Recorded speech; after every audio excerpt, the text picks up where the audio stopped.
누가복음 9장 12절을 보면 이스라엘 북부 갈릴리 지역 어딘가에서 제자들이 예수님을 찾아가 드렸던 말씀 한마디가 나옵니다.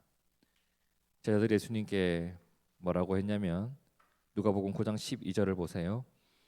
날이 저물어 가매 12 사도가 나와 여짜오되 무리를 보내어 두루 마을과 촌으로 가서 유하며 먹을 것을 얻게 하소서. 우리가 있는 여기는 빈들이니이다. 많은 사람들이 예수님을 찾아왔습니다. 자, 그 사람들을 보는데 그 사람들이 누군가의 눈에는 그냥 단순한 무리들로 보였을 것이고 또는 약한 사람들 또는 돈 없는 사람들 또는 도움이 필요한 사람들 또는 아픈 사람들 누군가의 눈에는 그렇게 보였을 거예요. 그런데 예수님의 눈에는 그들이 목자 없는 양으로 보였습니다. 여러분 그렇죠? 같은 대상을 바라봐도 어떤 마음으로 어떤 눈으로 바라보느냐에 따라 그에 대한 생각 또는 그에 대한 태도가 달라집니다. 예수님의 눈으로 바라보기에는 그들의 모습이 어떠했다? 목자 없는 양 같았습니다. 그러니 마음이 어땠어요? 불쌍함이 있는 거예요. 자, 그들과 만남의 시간이 계속 지속되면서 시간이 어느새 날이 저물어 가고 있었습니다. 근데 지금 있는 그곳이 어디였다고? 빈들이었다고. 그러니까 제자들이 예수님을 찾아가서 뭐라고 해요? 주님, 이제는 저들을 돌려보내야 할 시간이 되었습니다. 하지만 예수님은 지금 그들을 돌려보내고 싶지 않았어요. 왜? 불쌍했거든. 그들의 배고픔을 알고 있었단 말이에요. 바로 그날이었습니다. 한 어린아이가 가지고 있었던 보리떡 5개, 물고기 2마리, 그 도시락을 가지고 그 자리에 있었던 최소 5,000원, 우리가 한 2만 명 정도로 추산하는데 그 수많은 사람들이 배불리 먹었던 오병이어의 기적이 일어났던 것이 바로 그날에 일어났던 일입니다. 지난주에 우리가 그 사건을 돌아보면서 마음에 새겼던 내용이 있었습니다. 그들을 먹이고자 하시는 것은 예수님의 뜻이었어요. 그런데 그들에게 먹을 것을 너희가 주라고 했을 때 제자들은 뭐라고 해요? 우리에게 뭐가 부족하다고? 200데나리온이 부족하다고. 돈이 없습니다.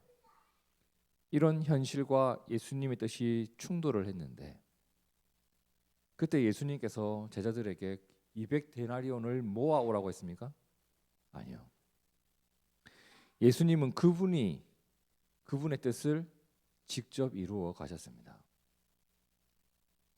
누군가에겐 기적이에요. 하지만 예수님에게는 그 기적이 일상이에요. 예수님이 예수님의 뜻대로 그 일을 이루어 가시는 것, 우리가 그것을 보면서 느끼게 되는 게 뭐냐면 예수님을 의지한다는 게 무엇인가? 우리의 방법을 그분 앞에서 고집할 수가 없다는 부분입니다. 그분이 그분의 뜻을 이루어 가실 때 나에게 있는 도시락만 활용되면 돼요. 그죠? 주님은 200데나리온으로 일을 하신 게 아니었어요. 오병이어였습니다. 그렇기 때문에 그 오병이어는 작은 게 아니었다고. 작은 게 아니었어요. 그 자리에 있었던 수많은 사람들에게 먹을거리를 제공해 준 밑바탕이 되었습니다. 그죠? 자, 오늘 우리에게도 그 사건을 돌아보면서 느꼈던 이 모든 것들이 꼭 마음에 잘 새겨져 있었으면 좋겠습니다. 자, 그리고 그 일 이후에 사람들이 이제 신기한 경험을 했잖아요. 그렇죠? 빈들에서 제자들이 빵을 사와서가 아니라 한 아이가 분명히 보리떡 5개, 물고기 2마리밖에 없었는데 지금 우리가 그걸 먹고 있다고요. 근데 끝도 없이 나오는 거예요. 이게 무슨 일이지?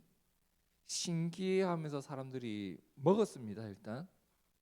그리고 이 일을 겪었으니까 무언가 반응이 나올 거 아닙니까? 이제 그 반응이 이어지는데 14절, 15절 함께 읽어봅니다. 시작. 그 사람들이 예수께서 행하신 이 표적을 보고 말하되 이는 참으로 세상에 오실 그 선지자라 하더라. 그러므로 예수께서 그들이 와서 자기를 억지로 붙들어 임금으로 삼으려는 줄 아시고 다시 혼자 산으로 떠나가시니라. 여기에 좀 이해하기 힘든 표현이 나와요. 사람들이 기적을 경험한 후에 예수님을 향해 갑자기 이런 말을 해요. 저가 참으로 뭐라고? 세상에 오실 그 선지자라는 표현을 씁니다. 맞나요? 자, 그리고 그들 마음속에 저분이 그 선지자라고 생각되었기 때문에 이런 생각이 들었다고 해요. 어떤 생각? 저분을 억지로라도 붙들어서 무엇으로? 임금으로 만들어야 된다. 이게 무슨 내용일까요, 여러분? 일단 그 선지자라는 말이 나오고 임금이라는 말이 나옵니다. 먼저 그 선지자가 뭘까요, 여러분? 그 선지자.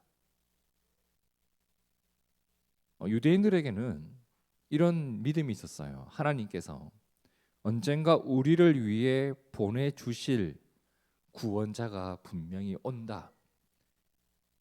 그를 메시아라고 부르기도 했죠.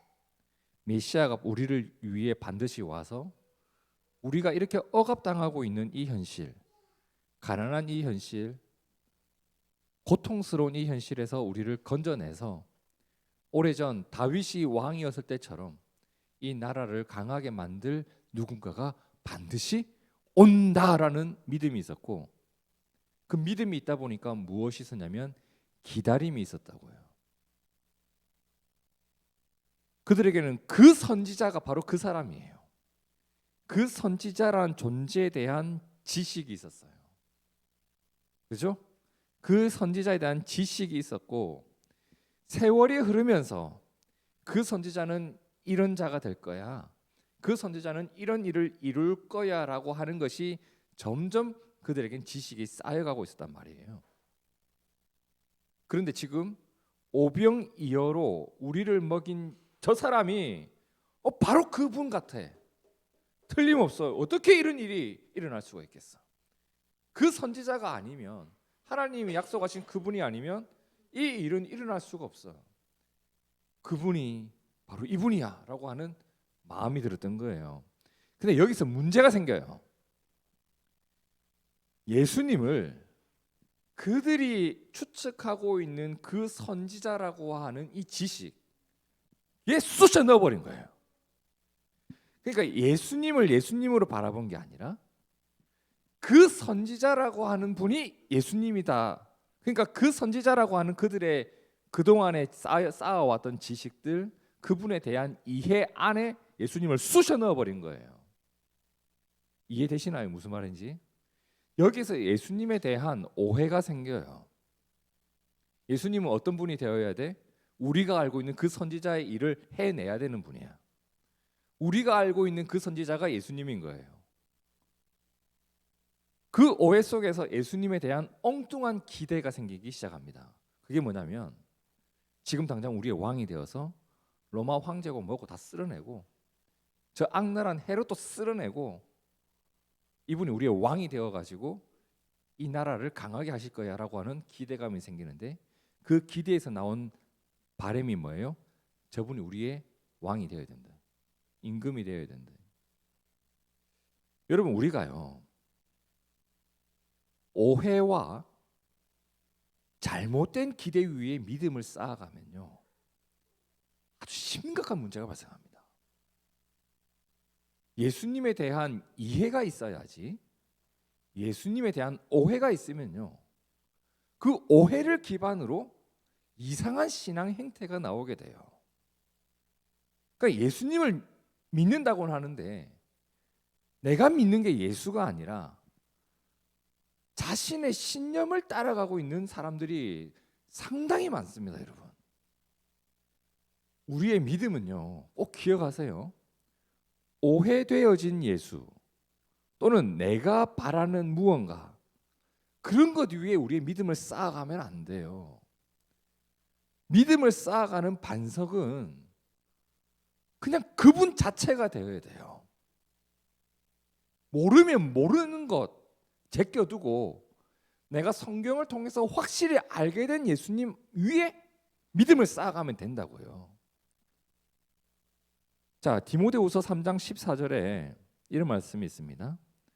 바울이 디모데에게 이런 말을 하죠. 너는 배우고 확신한 일에 거하라.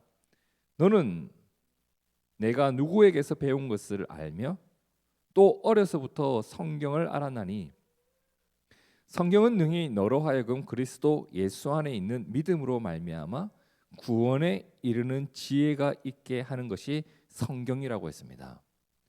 여러분, 하나님 말씀인 성경이 왜 소중하냐면 성경을 통해서 하나님을 알 수 있고, 성경을 통해서 구원이 뭐고, 성경을 통해서 예수님의 말씀을 만날 수 있기 때문에 성경이 중요하잖아요. 그러니까 우리는 예수님이 어떤 분인지 성경을 통해서 알아가야 됩니다. 제가 목회를 하면서요, 얼마나 많은 그리스도인들 만났겠어요. 대화를 많이 해봤겠어요. 정말 놀라운 게 뭐냐면요, 예수님을 알아가는데 본인의 추측으로 알아가요. 그러니까 성경을 안 보는데 하나님은 이런 분일 거야 라고 하는 거예요. 막. 그래서 어디서 봤는데 어떻게 그런 걸 생각해냈는데 물어보면 하나님 그런 분 아니에요 라고 하는 거예요. 막. 듣도 보도 못한 소리를 막 하는 거예요. 성경에서 말하지도 않은 사랑을, 본인이 생각하는 사랑을 말하면서 하나님은 그러한 일을 행하시는 분이라고 말을 해요. 막 하나님 아버지 예배를 나오지 않아도 복을 받게 해주시고 그들도 여기와 동일한 복을 허락해 주옵소서, 이런 기도를 하는 사람도 있어요.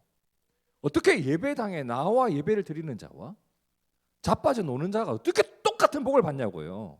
성경 어디에 그런 말이 있어요? 저는 너무 이상한 거예요. 어디서 배운 신앙생활인지 모르겠는데, 어디서 배운 신앙의 내용인지 모르겠는데 하나님이 말씀하신 적이 없는 이상한 말을 할 때가 있다고요.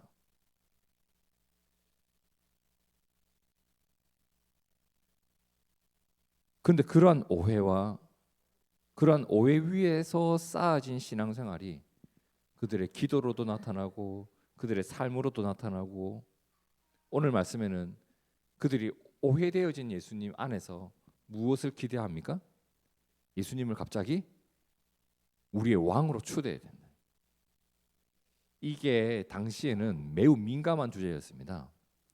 로마 황제가 왜 이스라엘 땅에, 그리고 왜 본인이 통치하는 곳곳에 로마 총독을 보내놓고 그리고 분봉왕을 세우고 했을까요? 밀란을 막기 위해서요. 로마 황제가 제일 신경 썼던 게 뭐냐면 밀란이 일어나고 반란이 일어나는 것을 극도로 싫어했단 말이에요. 근데 지금 예수님을 통해서 사람들이 임금을 세우려고 한다면 이게 로마 총독에게 보고되고 아주 복잡한 일이 일어나는 상황이 돼요. 자, 예수님에 대한 오해가 생기고 예수님에 대한 잘못된 기대가 생겨나고 있었습니다. 자, 그때야 예수님은 어떻게 하냐면 그들을 돌려보냅니다. 요한복음 6장 15절을 보세요. 예수께서 그들이 와서 자기를 억지로 붙들어 임금으로 삼으려는 줄 아시고 그들을 돌려보낸 후에 어떻게 해요?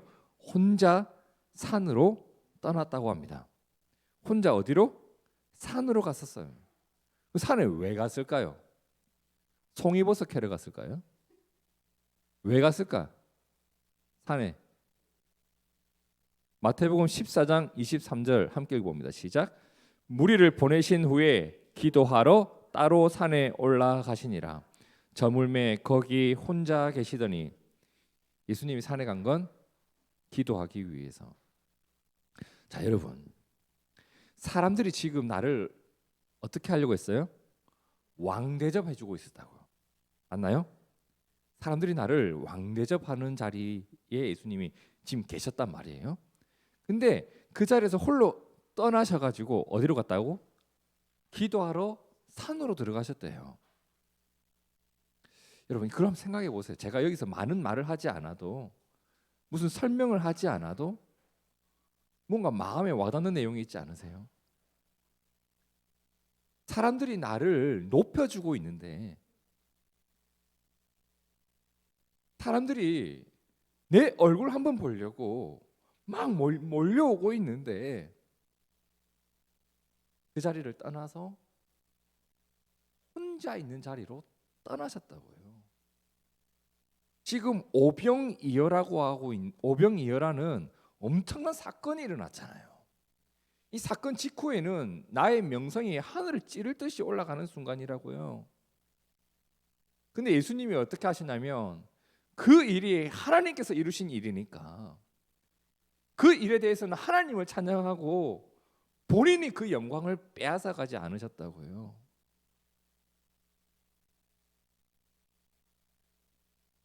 저도 가끔 어떻게 뭐 수련회나 무슨 기도회 때 설교 한번 해달라고 하는 연락을 받기도 해요.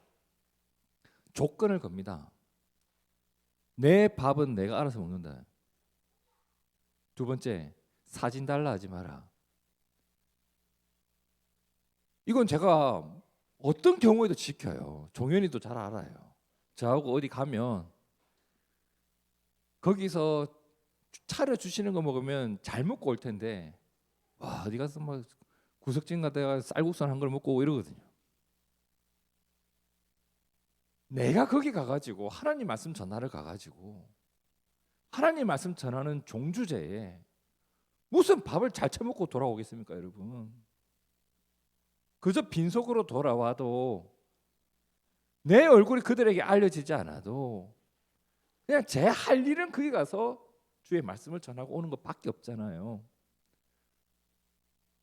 지금 예수님은요, 오병이어를 통해서 그들을 먹이신 그 하나님의 뜻을 이루시고 나서 본이 쏙 빠져요. 그냥 그 자리에서 그 일을 행하신 하나님만 기억할 수 있도록 본인이 기억되지 않고 사람들에게 하나님이 너희를 얼마나 사랑하는지 기억할 수 있도록 그 일만 하고 빠지신다고요. 저는 가끔 이런 기도하는 목사님들을 봐요. 막 설교하기 전에 기도하겠습니다. 주여, 종을 통해 하나님이 드러나고 저의 모습 십자가 뒤로 감추어 주옵소서. 저는 그 기도가 진심인지 아니면 나는 이런 기도를 하는 사람으로 보이고 싶은 건지 알 수가 없어요. 십자가 뒤로 감추어지려면 설교하고 끊어야지. 그렇지 않나요? 처먹을 거 다 처먹고 할 짓 다 하면서 그렇게 할 수 있냐고요. 제가 이렇게까지 말하는 이유가 있어요. 너무 많이 경험했기 때문이에요. 너무 많이 경험했기 때문이에요. 예수님은 사람들에게 가장 큰 환호를 받는 그 순간에 아무 말 없이 그냥 산으로 가셔요. 그리고 뭐예요? 하나님 앞에 기도를 드립니다. 자, 그러면 사람들은 돌려보내. 예수님은 산으로 가셨어. 그럼 이제 누가 있어? 제자들은 어디로 갔을까요? 그게 마태복음 14장 22절에 나오죠. 예수께서 즉시 제자들을 재촉합니다. 어떻게 해요? 나는 무리를 보낼 테니까 너희는 어떻게 해? 배 타고 도망가라. 여러분 이 장면이 상상이 되십니까? 예수님이 사람들 야, 지금 얘네들 지금 나를 쫓아오니까 나는 얘네들 지금 돌려보내고 산으로 갈 테니까 너희는 빨리 배 타고 저 건너가. 이 상황인 거예요. 제자들도 위험해요. 지금 내가 예수님의 오른팔 왼팔이잖아요. 한 영광 차지할 수 있잖아요.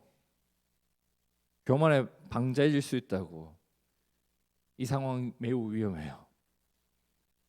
건너가라, 건너가라, 건너가라. 요한복음 6장 16절에도 나오죠. 저물매 이제 날이 저물었어요. 제자들이 바다에 내려갑니다. 예수님은 바다를 건너가라고 합니다. 그렇게 예수님은 산으로 기도하러 가고 제자들은 바다로 갑니다. 예수님은 산으로, 제자들은 바다로. 여름이 되면 산으로 갈까 바다로 갈까? 예수님은 산으로, 제자들은 바다로 갔다고 합니다. 제자들은 이제 바다를 건너서 갈릴리를 건너서 가버나움으로 갈 거예요. 17절 함께 보시죠. 배를 타고 바다를 건너 가버나움으로 가는데 날이 이제 저물었어요. 날이 저물어 갈 때 그 빈들에서 오병이어로 배를 채웠는데 이제 날이 저물었고 어두워집니다. 가로등 없죠? 2000년 전입니다. 전기 발생 이전이죠. 얼마나 어둡게요, 여러분. 얼마나 어두운지 몰라요. 칠흑같이 어두워요. 예수님은 아직 어디 있어요? 산에 있었어요.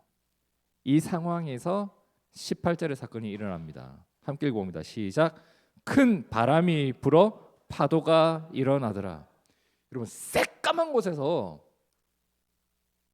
진짜 아무것도 안 보이는데 무슨 소리가 팡 하고 들리고 이러면 얼마나 무서운지 몰라요.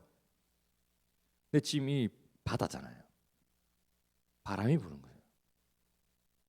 파도가 넘실넘실하면서 물이 배 안으로 막 들어왔을 거예요.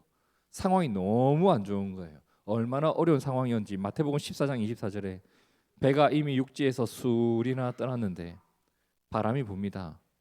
물결이 몰아쳐요. 그래서 제자들의 모습을 어떻게 표현해요? 고난을 당하더라. 고난을 당하더라.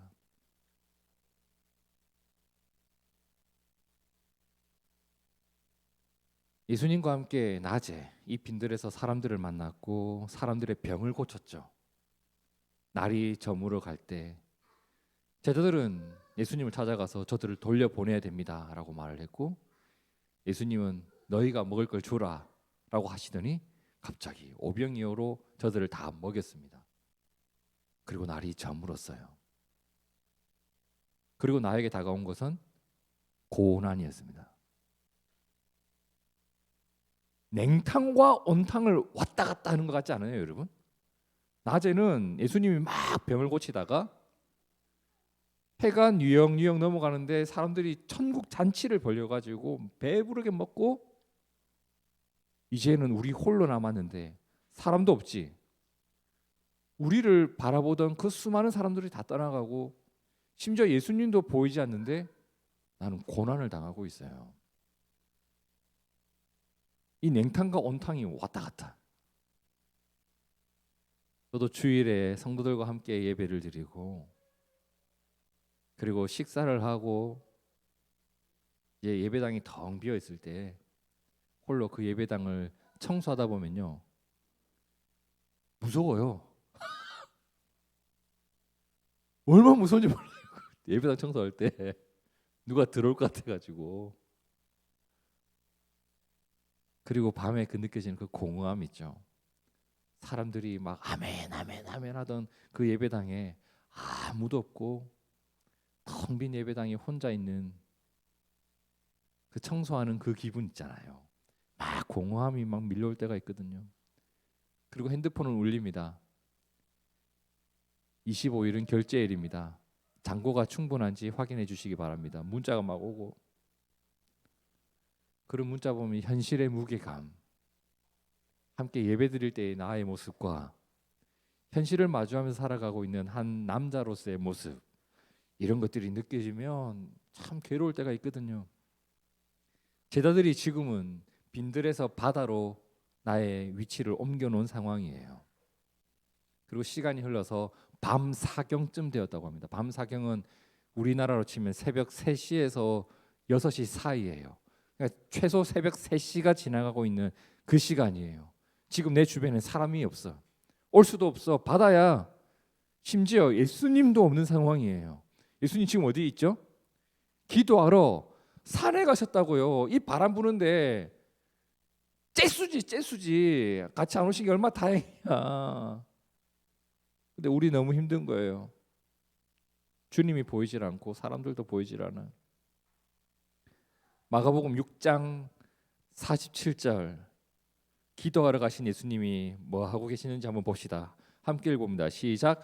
저물매 배는 바다 가운데 있고 예수께서는 홀로 무태에 계시다가 바람이 거스름으로 제자들이 힘겹게 놓아졌는 것을 보시고 밤 사경쯤에 바다 위로 걸어서 그들에게 오사.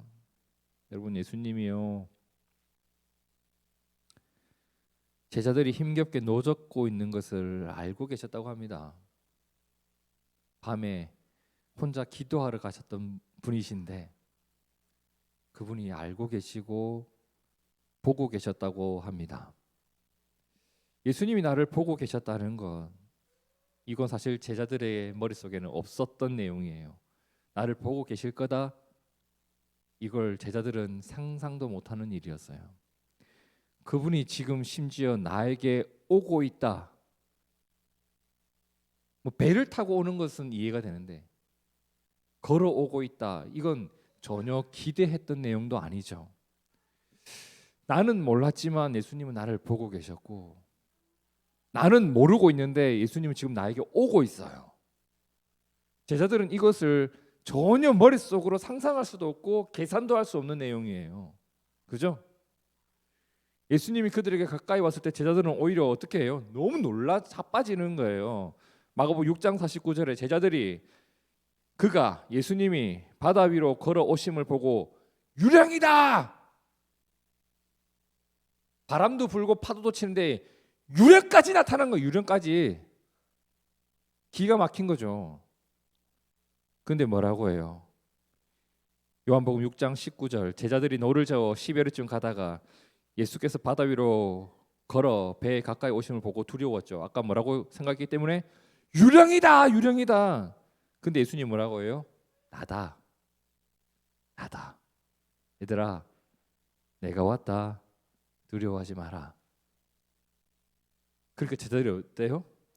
갑자기 다행이다, 안도의 기쁨이 생기는 거예요.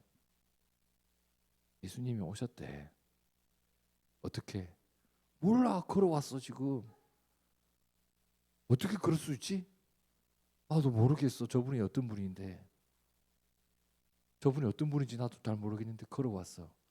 그런 이야기를 서로 나누면서 예수님이 오셨을 때 바다가 잠잠해졌다고 합니다. 오늘 말씀에서 우리가 마음에 새게 될 내용이 있는데, 예수님의 모습 속에서 오늘 우리가 배워야 될 게 있습니다. 사람들이 나를 우러러 볼 때, 사람들이 나를 우러러 볼 때, 또는 나를 통해서 하나님의 은혜의 역사가 나타났을 때, 예수님이 제자들을 어떻게 했습니까? 그 영광을 취하지 말고 바다를 건너가게 하셨어요. 여러분, 풍랑이 있는 바다보다 더 위험한 게 뭐냐면 사람들에게서 영광을 취할 수 있을 때예요. 인간이 가장 교만해질 수 있는 상황이고, 인간이 하나님을 잃어버리고 하나님의 영광을 가로챌 수 있는 여지가 열리는 상황이라고요. 예수님은 제자들을 그 영광을 가로채지 않고 오히려 고난이 있는 바다로 내모셨어요. 근데 그 바다로 갔는데 거기서 누구를 만나냐면 나를 보고 계시고 나를 위해 오고 계신 예수님을 만났다고요. 그분이 나의 주님이라는 것을 다시 한번 경험하게 돼요. 예수님이 나의 주님이라고 하는 것을 경험하는 순간이 언제였어요? 오병이어를 먹고 영광을 취하는 순간, 사실 그 순간도 주님을 고백할 수 있는 시간이 맞죠. 근데 예수님은 그 순간뿐만 아니라 그들이 고난을 당하는 바다 한복판에서도 그들을 만나 주셨고 그들의 주님이 되어 주셨습니다. 여러분, 하나님께 영광 돌리며 살아가는 것이 뭘까요? 오늘 예수님을 통해서 배우게 됩니다. 그 자리를 떠나고 떠나야 될 자리를 제자들을 떠나게 하시고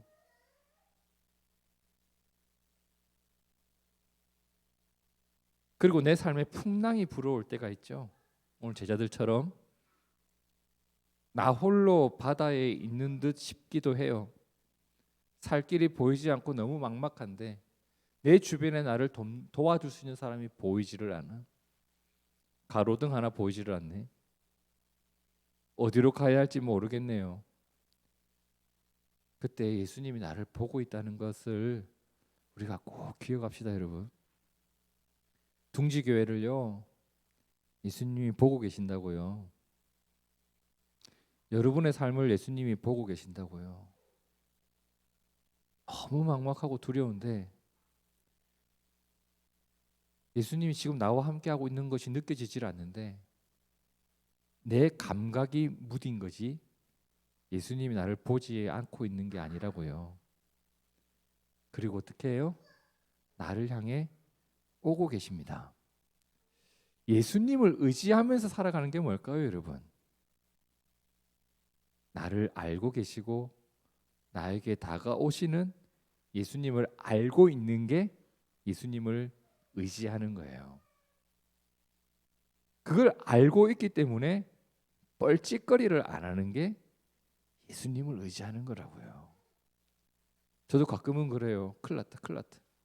죽게 생겼다. 그 믿음이 없는 말을 거두게 하시는 게 예수님이라고요. 풍랑이 일 때, 통장의 잔고가 바닥에 날 때 큰일 났다, 큰일 났다. 근데 예수님 뭐라고 하냐면 두려워 마라. 내니 두려워 마라.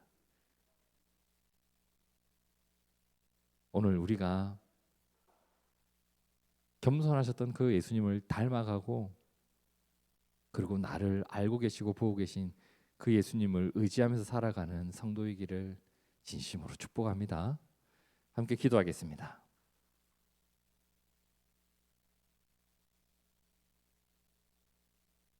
예수님이 나의 주님 되셔서 예수님이 나의 목자가 되셔서 너무 감사합니다.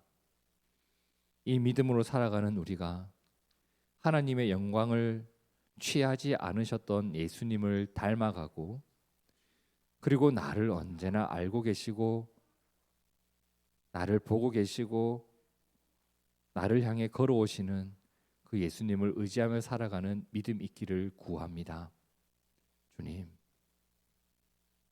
주님, 우리의 힘이 되어 주시고 날마다 주님과 동행하며 살아가는 즐거움을 허락하여 주시옵소서. 살아계신 예수님 이름으로 기도하옵나이다. 아멘.